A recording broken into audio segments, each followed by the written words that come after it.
किती वाजताची टायमिंग सांगा? सर्वांना नमस्कार. मी प्राध्यापक डॉक्टर प्रकाश बनसोडे. आत्ताच एका मॅडमने मला विचारलं की म्हणजे डॉक्टर म्हणजे प्रॅक्टिस करता का, तर मी पहिल्यांदा ओळख करून देतो की मी मेडिकल सायन्समध्ये नसून माझा रसायनशास्त्र हा विषय आहे. सिनियर कॉलेजला मी प्राध्यापक म्हणून काम करतो सांगोला महाविद्यालयामध्ये, सहयोगी प्राध्यापक पदावरती. आणि शिवाजी विद्यापीठ व टाटा कॅन्सर हॉस्पिटल यांच्या सहकार्याने मी कॅन्सरवरती PhD केली आहे. आणि त्याच्यामध्ये महिलांमधील कर्करोग याच्यावरती विशेष काम केलेलं असून याच्यामध्ये महिलांमध्ये जो सध्या जागतिक पातळीवरती स्तनांचा कर्करोग आहे त्याच्यामध्ये एक प्रभावी औषध आम्ही विकसित केलेलं आहे. आणि त्याच्या चाचण्या विविध यशस्वी होत आहेत टाटा कॅन्सर हॉस्पिटलमध्ये. त्याचं पेटंटही आम्हाला मिळालेलं आहे. आणि कॅन्सरवरती विविध ठिकाणी मी व्याख्यानं देतो जनजागृतीसाठी. तर आमचे मित्र बापूसाहेब ठोकळे यांच्याकडून मला इथलं व्याख्यानाचं निमंत्रण आलं. तर प्रथम व्याख्यानाला सुरुवात करण्या अगोदर मी संयोजक जे आहे आपली संस्था नारी शक्ती महिला ग्रामसंघ नाझरे तालुका सांगोला याच्या सर्व संयोजक सदस्यांचं अभिनंदन करतो की महिलांसाठी एक वेगळा विषय घेऊन आज तुम्ही व्याख्यान आयोजित केलं. या ग्रामसंघाच्या अध्यक्षा माननीय सुलभाताई देशपांडे या तसेच त्यांच्या सर्व सहकारी महिला संयोजिका मॅडम यांनी जी माझी ओळख करून दिली त्याबद्दल मी त्यांचे धन्यवाद देतो. आणि आपण विषयाला सुरुवात करूया. आज माणसाला जे आजार होतात ते दोन प्रकारचे आजार आहेत. एक विषाणूमुळे किंवा जीवाणूमुळे होणारे आजार. आपल्याला ताप येतो किंवा आपल्याला खोकला होतो त्यावेळी डॉक्टरकडे ज्यावेळी तुम्ही जाता त्यावेळी डॉक्टर तुम्हाला सांगतात की व्हायरल आहे, व्हायरल इन्फेक्शन आहे म्हणून सांगतात की व्हायरसमुळं विषाणूमुळं झालेलं आहे. आता विषाणू जर बघितले तर या जगामध्ये 13 कोटीपेक्षा जास्त विषाणू आहे. आणि त्यातला एक विषाणू 2 वर्षापूर्वी आपल्याकडे आला होता चीनमधून, वटवाघळूमधून आला आणि ज्याला आपण कोरोना विषाणू म्हणत होतो. आणि त्यामुळे COVID-19 हा आजार आपल्याला होत होता. बरेचसे लोक त्याच्यामध्ये मृत्युमुखी पडले. किती लोक मृत्युमुखी पडले की जगामध्ये 3% लोक म्हणजे 100-तले 3, बाकीचे बरे झाले. तरी काय प्रकारची परिस्थिती ओढवली होती आपल्याला चांगल्या पद्धतीने माहिती आहे. जगामध्ये 2 प्रकारचे आजार आहेत. एक विषाणू आणि जीवाणूमुळे होणारे आणि दुसरे आजार आहेत की आपल्या चुकीच्या जीवनशैलीमुळे होणारे. आता उदाहरणार्थ आता सुलभाताईंशी ज्यावेळी चर्चा केली त्यावेळी त्यांनी सांगितलं की साखरेचं प्रमाण कमी केलेलं आहे किंवा साखरेचा चहा बंद केलाय. तर ही एक जनजागरूकता लोकांमध्ये आहे की साखरेचं प्रमाण लोक कमी करायला लागलेत. कारण शुगर किंवा डायबिटीज हा आजार सध्या झपाट्याने वाढतोय. आणि असं सांगितलं जातं की 2030 मध्ये भारतामध्ये 4 कोटी लोकांचे पाय तोडले जाणार आहेत. 4 कोटी लोकांचे पाय कट करावे लागणार आहेत शुगरमुळे. आणि आज भारताला जेवढं 2030ला इन्शुलिन लागणार आहे की प्रत्येक कुटुंबामध्ये एका सदस्याला इन्शुलिनचं इंजेक्शन घ्यावं लागणार आहे.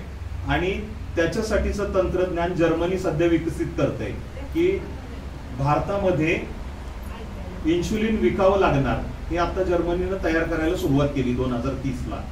तर ह्या पद्धतीनं आजार झपाट्याने वाढत आहेत. जीवनशैलीमुळे जे आजार होणार आहेत त्याच्यामध्ये 1 नंबरला जगामध्ये जे मृत्यू होतात ते हृदयरोग. आपण म्हणतो की एखाद्याला हार्ट अटॅक आला, हृदयरोगामुळे 1 नंबरचे मृत्यू होतात जागतिक लेवलवरती. 2 नंबरचा मृत्यू होतो जे जीवनशैलीशी निगडीत जो आजार आहे तो म्हणजे कॅन्सर.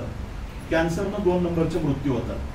आता पूर्वी जर बघितलं तर कॅन्सर हा रोग पाश्चिमात्यांचा समजला जायचा की जे गोरे लोक आपण म्हणतो अमेरिकन किंवा इंग्रज यांचा हा आजार असं समजलं जायचं. पण आज जर बघितलं तर कॅन्सर आपल्या दारावरती येऊन ठेपलाय की भारतीयांमध्ये त्याचं प्रमाण वाढायला लागलेलं आहे. महाराष्ट्रामध्ये त्याचं प्रमाण वाढायला लागलेलं आहे. आता आपल्या आजूबाजूला आपल्या शेजारी किंवा आपल्या पाहुण्यांमध्ये वेगवेगळ्या प्रकारचे कॅन्सर वेगवेगळ्या प्रकारच्या लोकांना होताना आपण बघतोय. तर कॅन्सर काय आहे हे आपण पहिल्यांदा समजावून घेऊया. तर कॅन्सर काय आहे? कॅन्सर हा एक लॅटिन भाषेतून आलेला शब्द आहे आणि त्याचा अर्थ खेकडा. कॅन्सरचा अर्थ काय? खेकडा. आता खेकडा हा शब्द कॅन्सरला कशासाठी वापरला जातो की कॅन्सर ज्यावेळी खेकडा आपल्या पोटाला पकडतो त्याच्या नांगीने ज्यावेळी आपल्या बोटाला पकडतो, जोपर्यंत आपलं बोट तुटत नाही तोवर खेकडा त्याच्या नांगीने आपल्याला सोडत नाही. हा आजार अशा प्रकारचा आहे की या आजाराने एकदा जर का एखाद्या व्यक्तीला पकडलं तर तो व्यक्ती जोपर्यंत संपत नाही तोपर्यंत हा आजार त्या व्यक्तीला सोडत नाही, म्हणून याला खेकडा किंवा कॅन्सर म्हटलं जातं. दुसरी गोष्ट, या आजारामध्ये शरीरामध्ये गाठी होतात. उदाहरणार्थ महिलांमध्ये स्तनांचा कॅन्सर जागतिक लेवलला जास्त आहे महिलांमध्ये, भारतामध्ये आणि महाराष्ट्रामध्ये सुद्धा जास्त आहे. तर याच्यामध्ये स्तनांमध्ये गाठी होतात आणि त्या गाठी एका ठिकाणी न राहता, खेकडा आपल्याला माहिती आहे कसं आहे, त्याला 8 पाय असतात आणि तो एका ठिकाणावरून दुसऱ्या ठिकाणी जाऊ शकतो. त्याच पद्धतीनं कॅन्सरच्या गाठी एका अवयवापासून वेगवेगळ्या अवयवात शरीरात जातात. आता कुठलाही आजार म्हणलं की त्याचा संबंध वेदनेशी आहे. उदाहरणार्थ, माणसाने जे निसर्गाला वेगवेगळ्या प्रकारच्या वेदना दिल्यात त्याच्यामध्ये 3 नंबरची जी वेदना आहे ती म्हणजे दाढदुखी. ज्यावेळी आपली दाढ किडते आणि ज्यावेळी ती ठणकायला लागते आणि मेंदूला आपल्या कळा जायला लागतात, 3 नंबरची वेदना निसर्गाने माणसाला दिलेली. त्याच्यानंतर 2 नंबरची वेदना आहे बाळंतपणाच्या कळा, ज्याला इंग्लिशमध्ये लेबर पेन म्हणतात, प्रसूतीच्या वेळी होणाऱ्या वेदना. तर त्या म्हणजे 2 नंबरच्या वेदना आहेत निसर्गाने माणसाला दिलेल्या. पण 1 नंबरची वेदना जर कुठली आहे तर ती कॅन्सर आहे. म्हणजे बाळंतपणाच्या कळा ज्या आहेत त्याच्यापेक्षा कित्येक पटीनं कॅन्सरच्या रुग्णाला वेदना होत असतात. आता या कशामुळे होतात की सांगितलं की एका अवयवाला जर गाठ झाली तर वेगवेगळ्या अवयवाला ती जाऊन पसरते आणि ती गाठ तिथं वाढायला सुरुवात होते. आता किती वाढते? महिलांमध्ये ओव्हेरियन कॅन्सर नावाचा कॅन्सर आहे की प्रजनन संस्थेशी निगडीत तो कॅन्सर आहे आणि अमेरिकेमध्ये एका महिलेमधून 137 किलोची गाठ काढलेली आहे. 137 किलोची गाठ सर्जरी करून एका महिलेच्या शरीरातून काढलेली आहे. आपण सर्वसामान्य भारतीय महिला जर बघितलं तर आपलं वजन 60 किलो 70 किलो, फार तर वाढलेलं वजन म्हणलं तर 80 किलो आपण धरूया, पण 137 किलोची जगातल्या सगळ्यात मोठी गाठ शरीरातून महिलेच्या काढलेली आहे. तर असा विचित्र प्रकारचा हा आजार आहे. आणि वेदना कशामुळे होतात की ज्यावेळी कॅन्सर पसरतो सर्व शरीरात आणि प्रत्येक अवयवाला गाठी होतात, त्या वाढत जातात आकाराने, त्यावेळी प्रत्येक अवयवाचं काम बंद पडत जातं आणि एका दिवसात बंद पडत नाही, ते हळूहळू बंद पडत जातं. आणि माणसाचा मृत्यू हा सगळ्यात जास्त वेदनादायी कधी आहे की त्याचा प्रत्येक अवयव सावकाशपणे ज्यावेळी निकामी होत जातो त्यावेळी अत्यंत वेदनादायी मृत्यू त्या माणसाला येतो. कॅन्सर ज्यांच्या घरात एखाद्या व्यक्तीला होतो, समोर आपल्या रक्तातला माणूस माशासारखा तडफडत असतो, कितीही पैसे ओतले तरी आपण त्याच्या वेदना कमी करू शकत नाही, त्याला वाचवू शकत नाही, कारण अद्याप म्हणावे असे त्याच्यावरती उपचार उपलब्ध नाहीत. आता उपचारासाठी पैसे खूप लागतात, कारण तुम्हाला माहित आहे की मोठमोठ्या लोकांमध्ये बऱ्याचशा हिरोईन्सला कॅन्सर होतो किंवा शरद पवार साहेबांना कॅन्सर झाला. ही लोक ज्यांच्याकडे पैसे आहेत ते भारतातून काय करतात, अमेरिकेत जातात. अमेरिकेत ज्या पद्धतीचे उपचार आहेत कॅन्सरवर होणारे त्या पद्धतीचे ते उपचार घेतात. पण त्यानंतरही आयुष्य काय बघा, शरद पवार साहेब तुम्ही टीव्हीवरती बोलत असताना बघता त्यावेळी त्यांचा चेहरा पूर्णपणे जबडा काढून टाकतात तोंडाच्या कॅन्सरमध्ये आणि आयुष्यभर तुम्हाला लिक्विड खावं लागतं की तुम्हाला मिक्सरमध्ये बारीक करून आयुष्यभर जेवावं लागतं. ह्या पद्धतीनं हा रोग आहे. आता जास्त वेळ न घालवता कॅन्सर काय तुम्हाला समजलं, किती भयानक आहे समजलं. भारतामध्ये सुद्धा दिल्ली सारखं शहर असेल किंवा कोइंबतूर चेन्नई सारखं शहर असेल, इथं महिलांच्या शरीरातून 54 किलो 56 किलो 35 किलोच्या गाठी शरीरातून काढलेल्या आहेत. आणि हा आजार सध्या महिलांमध्ये वाढतोय, म्हणून हे जनजागृतीचं काम आम्ही हाती घेतलेलं आहे. कारणांकडे आपण येऊया की कशामुळं लोकांचा इंटरेस्ट कशामुळे असतो की कॅन्सर कशामुळे होतो. विमान ज्यावेळी आकाशामध्ये उडतं ते काही हजारो फूट उंचीवरून उडत असतं, पण बऱ्याच वेळा आपण ऐकतो की विमान कोसळलं. विमान कोसळतं त्यावेळी त्या विमानामध्ये एक बॉक्स असतो, त्याला ब्लॅक बॉक्स म्हणतात. विमान कशामुळे कोसळलं ह्याचं सगळं रेकॉर्डिंग त्या बॉक्समध्ये झालेलं असतं. तो बॉक्स शोधतात की विमान समजा समुद्रात पडलं असेल तर त्याचा बॉक्स शोधून काढतात, किंवा ते वाळवंटात कोसळलं असेल, जंगलात कोसळलं असेल त्याचा बॉक्स शोधून काढतात आणि कारण शोधतात की कशामुळे विमान कोसळले.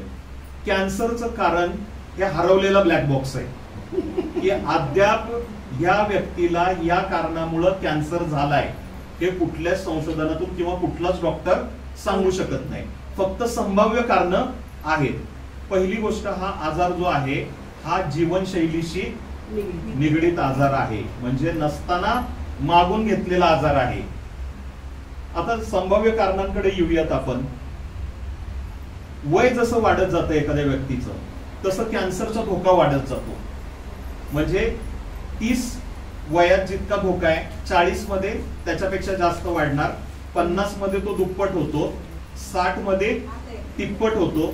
आता वय हा एक घटक आहे, पण वय आपण थांबवू शकतो का? आपल्या हातात नाहीये. वय थांबवणं आपल्या हातात नाहीये. पण दुसरी गोष्ट, वाढत्या वयाबरोबर कॅन्सरचा धोका जर वाढतो, पण कॅन्सर आज कोणत्याही वयात आढळतोय, कोणत्याही वयात होऊ शकतो. कॅन्सरचे जर प्रकार बघितले तर लहान मुलांमधले कॅन्सर हा एक वेगळा प्रकार आहे. रक्ताचा कॅन्सर, मेंदूचा कॅन्सर हा लहान मुलांमध्ये. पुरुषांचे कॅन्सर वेगळे आहेत. पुरुषांमध्ये तोंडाचा कॅन्सर आहे, फुफ्फुसाचा कॅन्सर आहे, प्रोस्टेट नावाची ग्रंथी पुरुषांमध्ये असते. वयस्कर पुरुषांमध्ये त्याचा कॅन्सर जास्त आहे. आणि महिलांमधले कॅन्सर हा एक वेगळा विषय आहे की त्याच्यामध्ये स्तनांचा कॅन्सर, गर्भाशयाच्या मुखाचा कॅन्सर, बीजाशयाचा कॅन्सर, असे महिलांमध्ये तोंडाचा कॅन्सर हे महत्वाचे प्रकार आहेत महिलांमध्ये. आता कारणांकडे येत असताना वय एक कारण सांगितलं, वय आपण थांबवू शकत नाही. दुसरं कारण आहे की काही केमिकलच्या संपर्कात जर आपण आलो, काही रासायनिक पदार्थांच्या संपर्कात आपण आलो तर आपल्याला कॅन्सर होऊ शकतो. आता वेगवेगळ्या प्रकारचे रासायनिक पदार्थ आहेत, हजारोची यादी आहे. त्याच्या संपर्कात तुम्ही वारंवार आल्याने तुम्हाला कॅन्सर होऊ शकतो. सगळ्यात महत्वाचं म्हणजे कीटकनाशक. आज आपण जे अन्न उगवतो त्याच्यावरती जे कीटकनाशक वापरलं जातं, त्या कीटकनाशकामुळे भारतामध्ये कॅन्सर जास्त आहे. पाठीमागे टीव्हीवरती आमिर खान यांनी सत्यमेव जयते नावाचा एक कार्यक्रम सुरू केला होता आणि त्याच्यामध्ये त्यांनी एक एपिसोड कीटकनाशकांवरती घेतला होता, भारतामध्ये जी वापरली जातात. आम्ही सांगोल्यामध्ये कीटकनाशकांवरती संशोधन केलं की डाळिंबाच्या बागांवरती ज्या प्रकारची कीटकनाशकं वापरली जातात, त्यावेळी आमच्या असं निदर्शनास आलं की जागतिक आरोग्य संघटनेने जी 100 कीटकनाशकं बंद केलेली आहेत ती सांगोल्यामध्ये वापरली जातात अजून सुद्धा. आणि ती आपण अन्नावरती किंवा फळावरती वापरतो आपण. भारतामध्ये कीटकनाशकामुळे कॅन्सर जास्त आहे.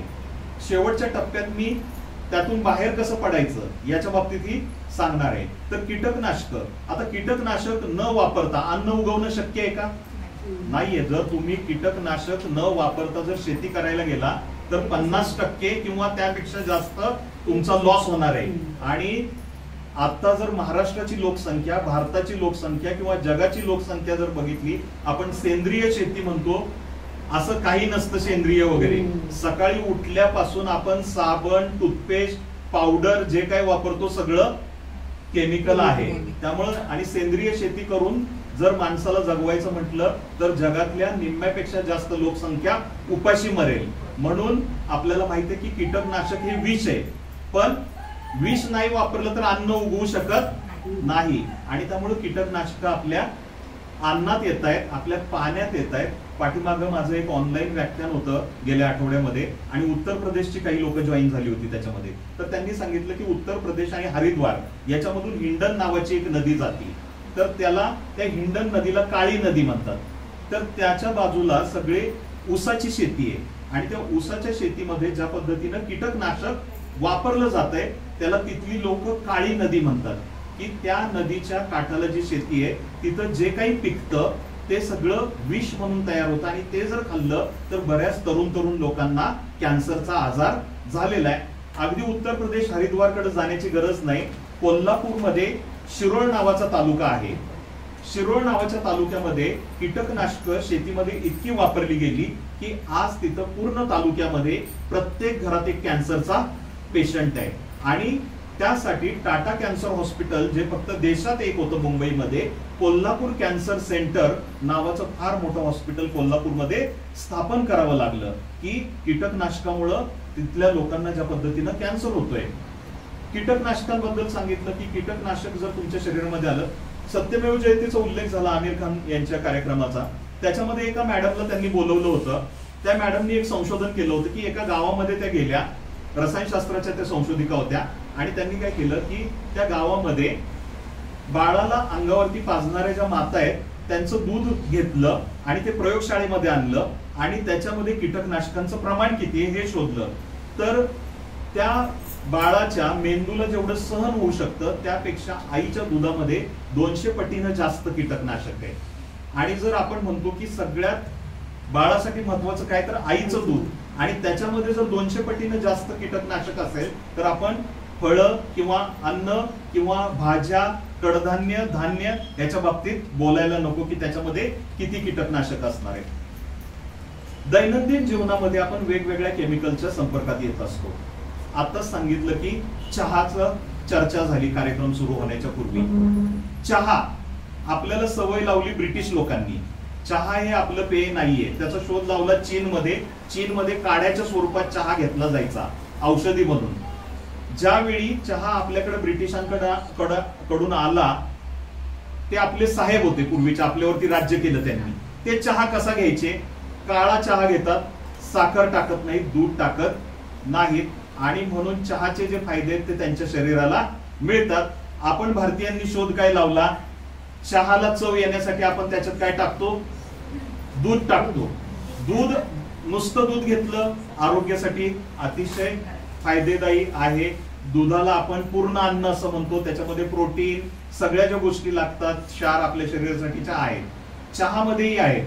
पण ज्यावेळी आपण ते मिक्स करतो, चहाचेही फायदे संपतात आणि दुधाचेही फायदे संपतात. आयुर्वेदामध्ये 3 गोष्टींना पांढरे शत्रू म्हटलेले आहे. कुठल्या कुठल्या 3 पांढऱ्या गोष्टी? एक साखर, दुसरा मैदा आणि तिसरं मीठ.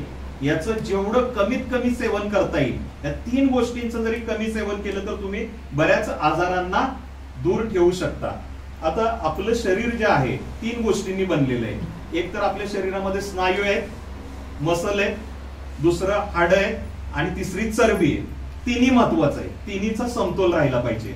पण आज आपल्यामध्ये, भारतीयांमध्ये काय बघा, पुरुष किंवा स्त्रिया मसल अंगात नाही, स्नायू नाही, हाडांचं वजन कमी आणि चरबी जास्त, आणि साखर, मैदा, मीठ या गोष्टी अशा आहेत की चरबी वाढवतात, वजन वाढवतात, आणि मग तुमची ताकद कमी होते. आणि शरीरात चरबी वाढली की तुमच्या हार्मोन मध्ये बिघाड व्हायला सुरुवात होतो, शरीराचा सगळा बॅलन्स जातो आणि तुम्हाला वेगवेगळे आजार व्हायला सुरुवात होतात. जीवनशैली कशी चुकत जाते. आता सुलभाताईंशी माझी चर्चा झाली त्यावेळी त्यांनी सांगितलं की आता मग काय करायचं, चहाला ऑप्शन गुळ.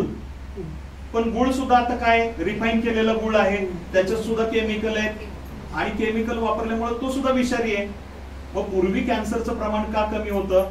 कारण गुळ गावात बनवला जायचा, त्याचं रिफायनिंग होत नव्हतं. आणि त्यावेळेचा गुळ मग आपण पूर्वी ज्यावेळी पाहुणे यायचे त्यावेळी त्यांना आपण काय द्यायचो? गुळ आणि पाणी. किती वर्ष जगत होती लोक?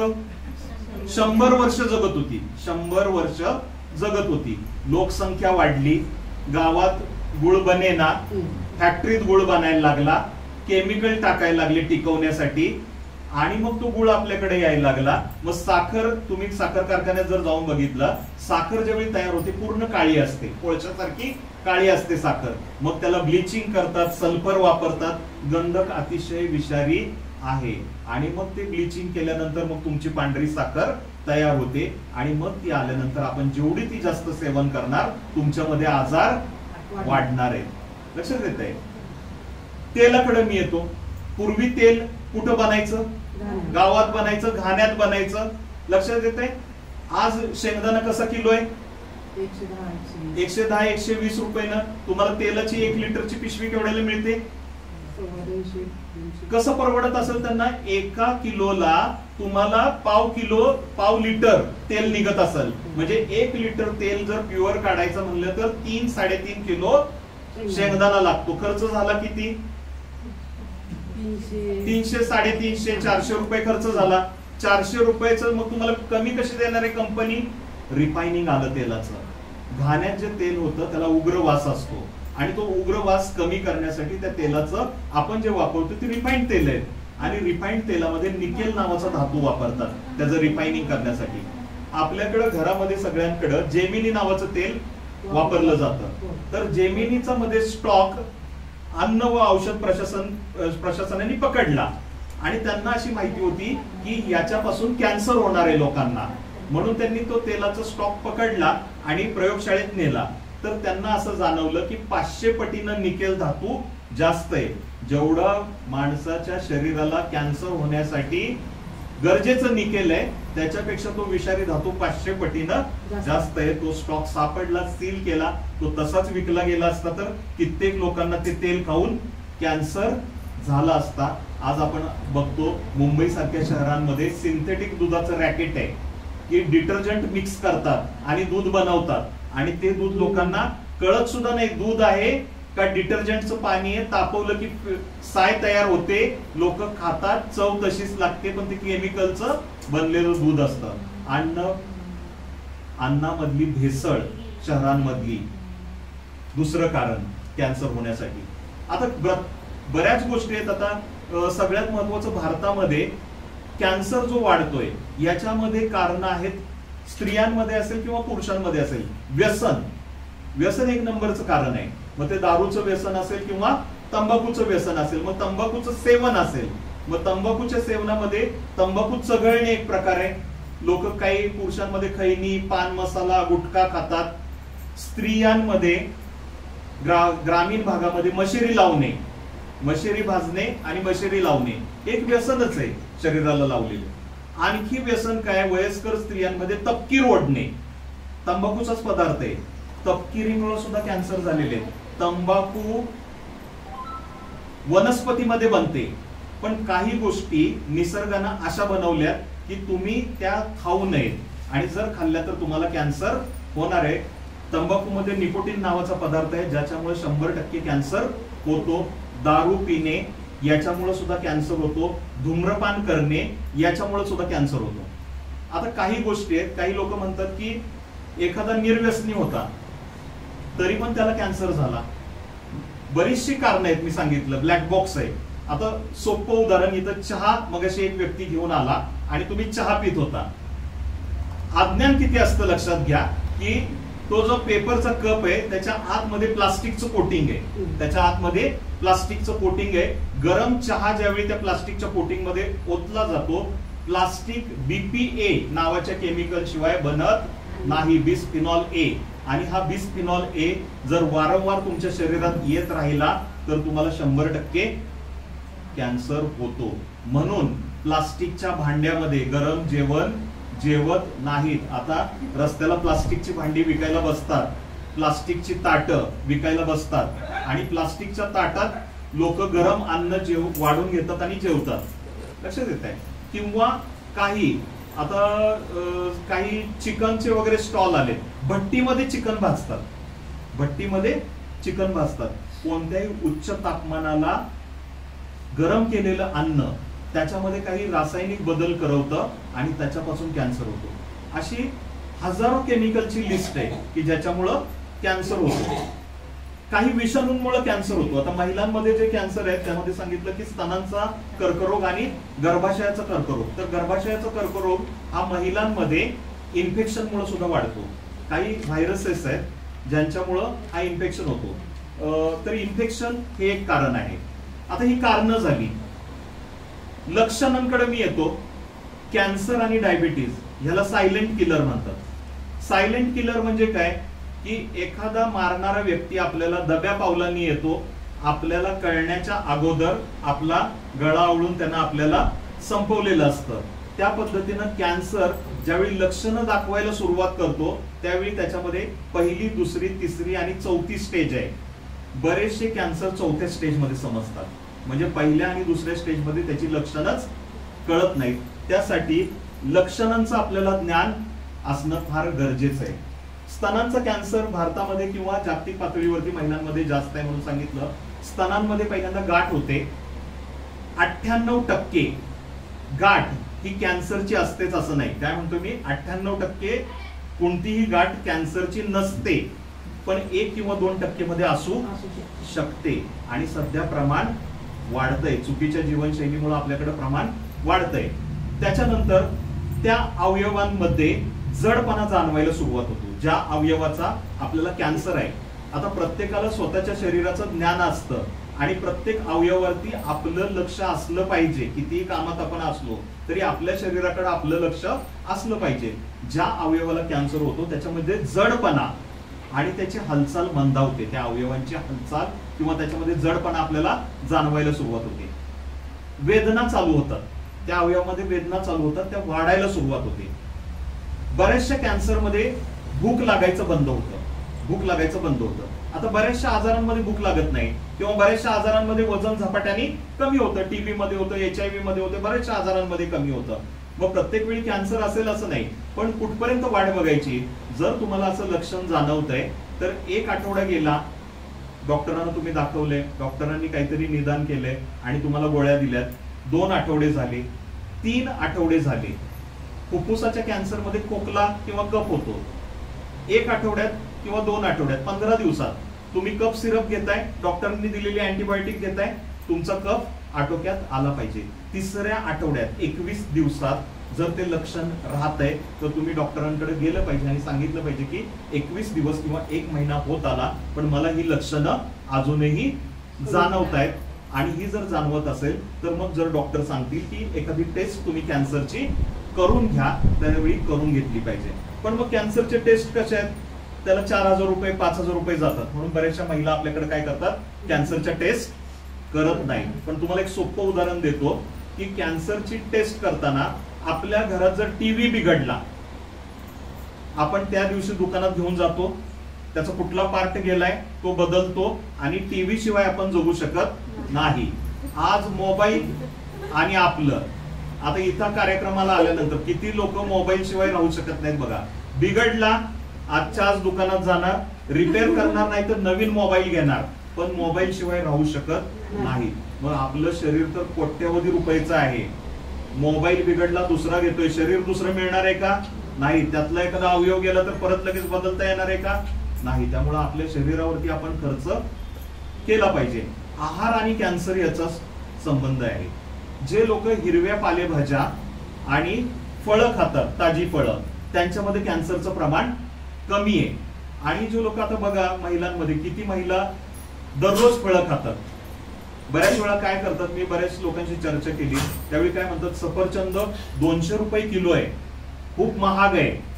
कॅन्सर एवढा महाग आहे की कोट्यवधी रुपये खर्च केले तरी त्याचा इलाज नाही. तुम्हाला जाता जाता एक जोक सांगतो.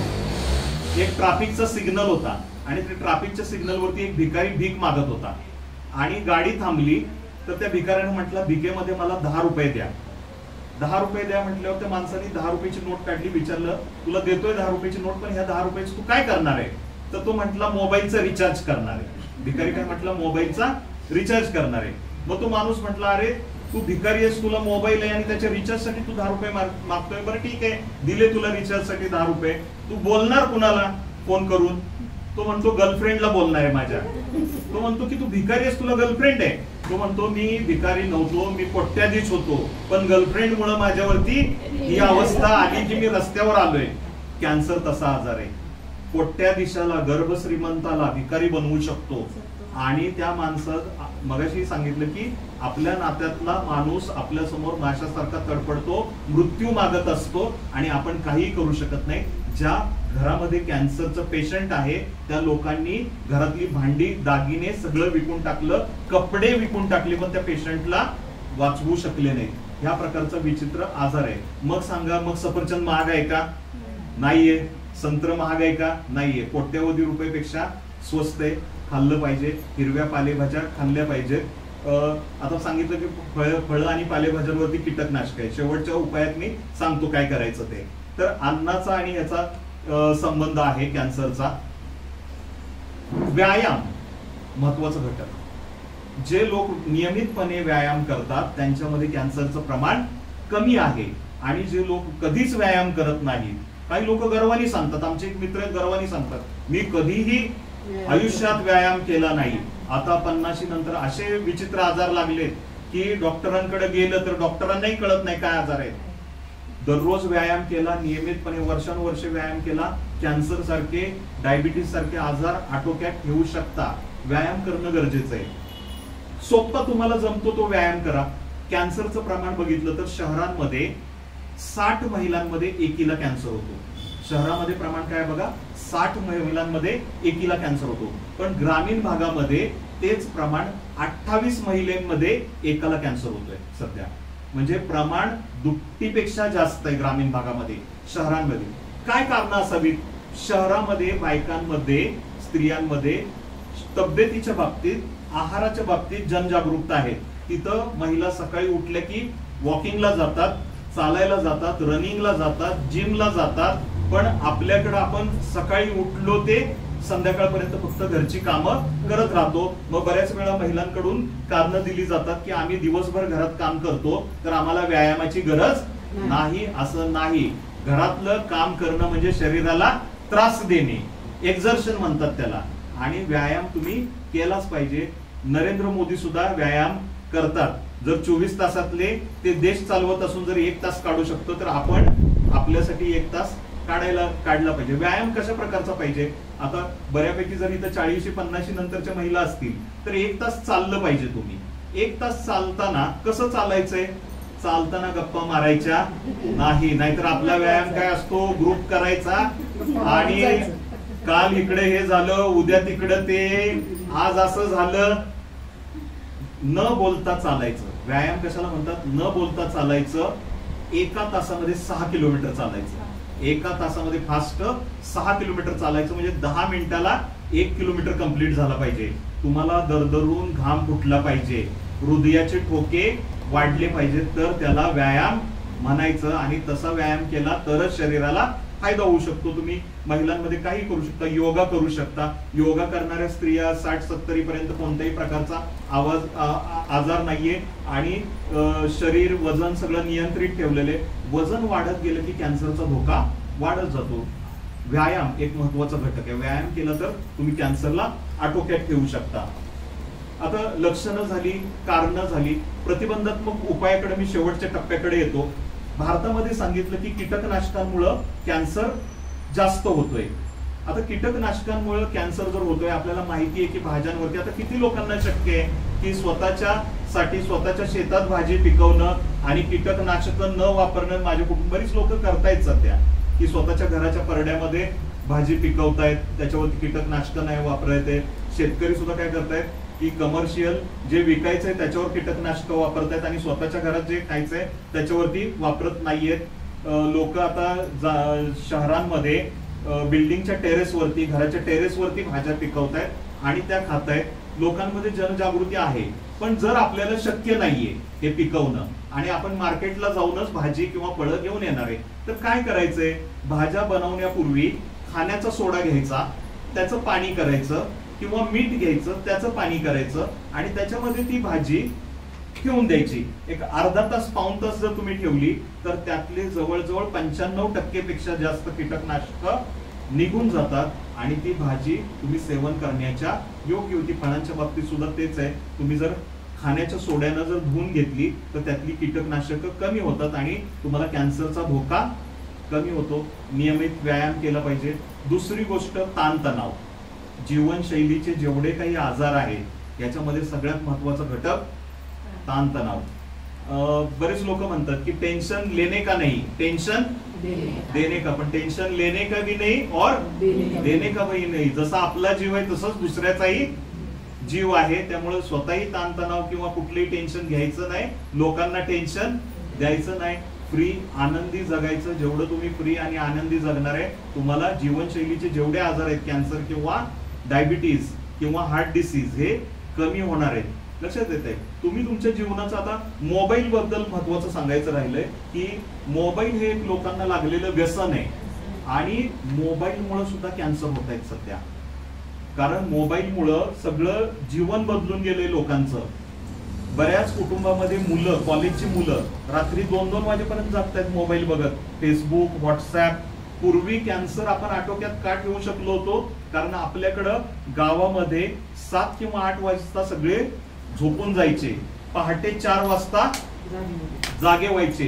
न्याहारी भरपूर करायचे आणि शेतामध्ये कामाला जायचे, शारीरिक कष्ट होते. आता आपल्याला शारीरिक कष्ट आहेत का?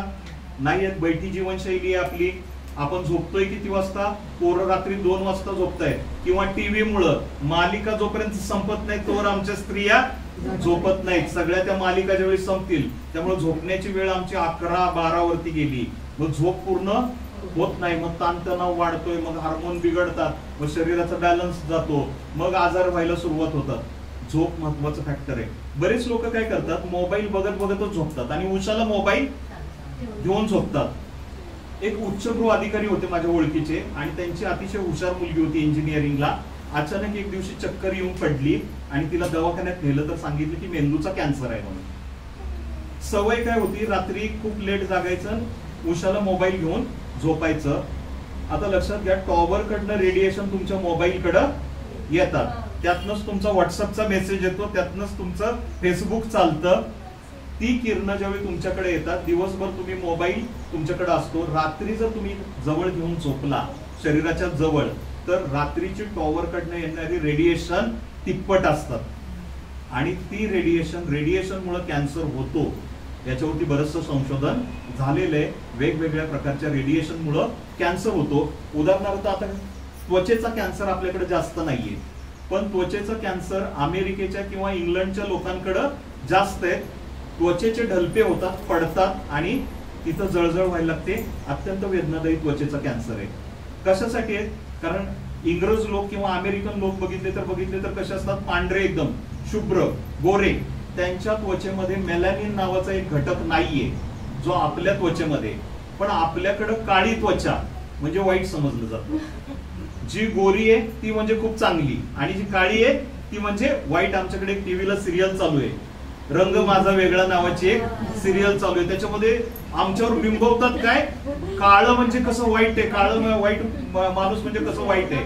पण काळी जी त्वचा आहे त्याच्यामध्ये मेलॅनिन जास्त असतं आणि त्याला कॅन्सरचा धोका कमी असतो. त्या लोकांमध्ये मेलॅनिन नाहीये म्हणून उन्हामध्ये गेले की अमेरिकन लोकांना त्रास, आपल्यासारखं उन्हात थांबू शकत नाही, ते त्रास व्हायला चालू होतो. त्यांना जो तिकडं जो कॅन्सर आहे त्याच्यावरही एक मलम मी बनवलेलं आहे.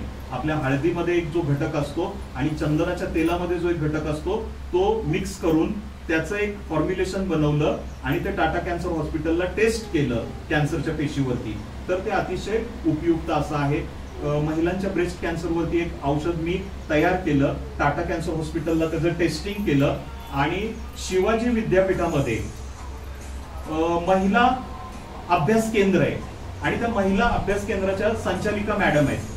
त्यांनी ज्यावेळी त्या औषधाचं पेटंट आम्हाला मिळालं त्यावेळी मला आणि माझे जे PhD चे गाईड होते त्यांना एक ईमेल लिहिला की तुम्ही ज्या प्रकारचं महिलांमधील स्तनांचा कर्करोग याच्यावरती संशोधन केलं त्याच्यामुळं आमच्या संपूर्ण जगातील महिला वर्गावरती तुमचे उपकार आहेत आणि असंच संशोधन तुमच्या हातून घडावं याच्यासाठी आमच्या शुभेच्छा. या प्रकारचा ईमेल मला त्यावेळी प्राप्त झाला.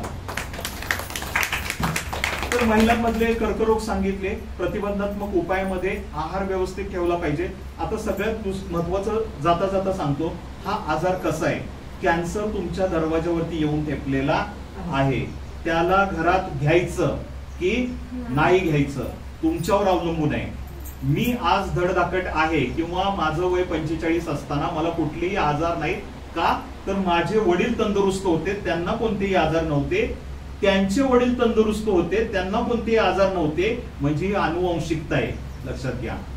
मला जे आजार होतील, मला जर BP, डायबिटीज, कॅन्सर झाला तर माझ्या पुढच्या पिढीला 30% धोका वाढला. आणि कॅन्सर आणि डायबिटीज 2 असे आजार आहेत की एकदा जर काही एखाद्या घरामध्ये आले, पुढच्या पिढ्यांना धोका वाढला, पुढची तुमची पिढी संपवण्याकडे तुम्ही वाटचाल करणार. आणि वेळेत या जर रोगांना नियंत्रण नाही केलं तर एक वेळ पृथ्वीवरून मनुष्य जात नष्ट होतीये का असा धोका शास्त्रज्ञांना वाटायला लागलेला आहे. एवढं सांगतो. आणि काय काळजी घ्यायची याच्याबाबत सांगितलं. सोपे जीवनशैली आहेत. 3 पदार्थ टाळायचे, मैदा, साखर आणि मीठ. हे जर टाळलं, म्हणून आम्ही चहा घेत नाही. माझे मित्र बापूसाहेब ठोकळे ज्या वेळीपासून त्यांनी चहा बंद केला आणि चहातून पोटात जाणारी साखर बंद झाली, त्यांचं जवळजवळ 8-10 किलो वजन कमी झालं, पोटाचा घेर कमी झाला, पोटाचा घेर कमी झाला, वजन कमी झालं की तुमचे निम्म्यापेक्षा जास्त आजार आटोक्यात येतात. म्हणजे फक्त चहा जरी बंद केला तरी एवढं आमच्या ताई म्हणत होते मगाशी, चहा बंद करणं शक्य नाही. चहा म्हणजे तुम्ही तुमच्या मेंदूला लावलेलं व्यसन आहे. 4 वाजता तुम्हाला 4 वाजता चहाची तुम्हाला तलप होते म्हणजे काय, तुमच्या मेंदूला त्याची जागा असते. चहामध्ये जे केमिकल आहे ते जाऊन तुमच्या मेंदूला चिकटतं आणि त्यावेळी तुम्हाला बरं वाटायला लागतं. तुम्ही तुमच्या मेंदूला गुलाम केलेले. मग दारुड्यामध्ये आणि तंबाखू खाणाऱ्यांमध्ये ना आपल्यामध्ये फरक नाही. कुठल्या ना कुठल्या गोष्टीचे आपण गुलाम आहोत. व्यसन आहे आपल्याला. प्रमाणापेक्षा जास्त खाणे हे सुद्धा एक प्रकारचं व्यसन आहे. कुठलीही गोष्ट तुम्ही लिमिट मध्ये केली तर शरीराला त्रास होत नाही, इतकं सांगतो. आणि मला जो वेळ दिला आणि कॅन्सर बाबत जे माझे विचार किंवा मी जे काही वाचन केलेलं आहे ते तुम्ही ऐकून घेतलं आणि त्यातून तुमच्या आयुष्यामध्ये बदल होतील असा एक आशावाद व्यक्त करतो आणि थांबतो. धन्यवाद. धन्यवाद सर. तुम्ही आज इथे उपस्थित राहून आमच्या महिलांना आरोग्याबाबत खूपच छान अशी माहिती दिली आहे. आमच्या महिलांना बऱ्यापैकी जागृत केलं आहे असं मला तरी वाटते. खूपच छान समजण्याची अशी माहिती कॅन्सर बद्दल